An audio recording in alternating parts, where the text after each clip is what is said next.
Penjabat Gubernur Aceh Dr. Haji Safrizal ZAMSI menyerahkan daftar isian pelaksanaan anggaran dan buku alokasi transfer ke daerah tahun 2025 kepada 49 kementerian lembaga dan 23 pemerintah kabupaten kota yang ada di Aceh di Anjung Monmata Komplek Meligo Gubernur pada Kamis 19 Desember 2024.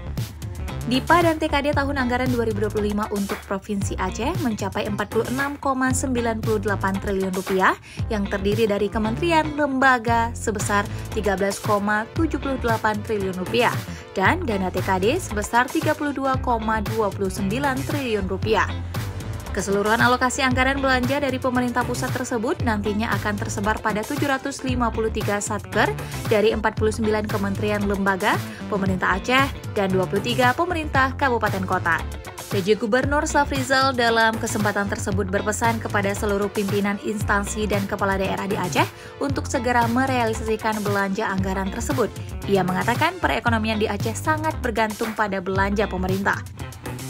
Kita harus kerja cepat agar anggaran bisa dirasakan masyarakat sejak awal tahun, sehingga setiap bulannya perekonomian di Aceh terus berdenyut, kata Safrizal.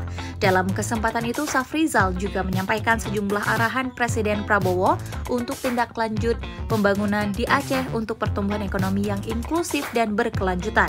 Untuk mewujudkan program tersebut, PJ Gubernur mengingatkan semua pihak untuk melakukan efisiensi dan penghematan anggaran di semua bidang. Secara khusus, PJ Gubernur meminta Bupati Wali Kota untuk mengoptimalkan TKD guna meningkatkan pelayanan publik, terutama pendidikan dan kesehatan dengan fokus pada reformasi layanan berbasis teknologi.